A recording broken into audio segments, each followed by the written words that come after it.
নমস্কাৰ there book keepers বাইদেউসকল।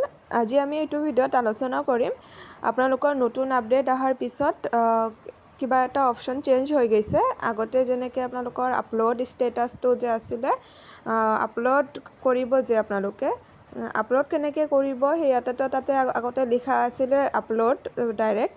তো এতিয়া কি হৈছে, আপুনি যে SHG এটা কমপ্লিট কৰিব আপলোড দিব, আপলোড দিয়াৰ সময়ত ইয়াতে আপুনি যেতিয়া ক্লিক কৰে ইয়াতে সেই আপলোড অপশ্যনটো নাই। তো আপোনালোকে এইটো ইমান ভাবিব লগা কথা নহয়। আপোনালোকে চাব 4 নম্বৰ অপশ্যনত আছে চেণ্ড ফৰ এপ্ৰুভেল লিখা আছে না, চেণ্ড ফৰ এপ্ৰুভেলত ক্লিক কৰিলে চাব ইয়াতে আপলোড অপশ্যনটো ইয়াতে আহি গৈছে। তো অলপ আপডেট আহিছে, আপডেট অহাৰ পিছত খালি এইটো বস্তুৱে চেঞ্জ হৈছে, ইয়াতে ডাইৰেক্ট আপোনালোকৰ আপলোড ইয়াতে লিখা অহা নাই, খালি ইয়াতে লিখা আছে চেণ্ড ফৰ এপ্ৰুভেল। আপোনালোকৰ যদি SHGটো হৈ গৈছে আপোনালোকে এনেকৈ ইয়াতে কি হ'ব, এপ্ৰুভেলটো আপোনালোকে চেণ্ড ফৰ এপ্ৰুভেল কৰিলে ইয়াতেতো আপোনালোকৰ এইটো আপলোড অপশ্যনটো নীলা হ'ব, নীলা হ'লে আপুনি আপলোড কৰি দিব। নিশ্চয় বুজি পাইছে, ধন্যবাদ।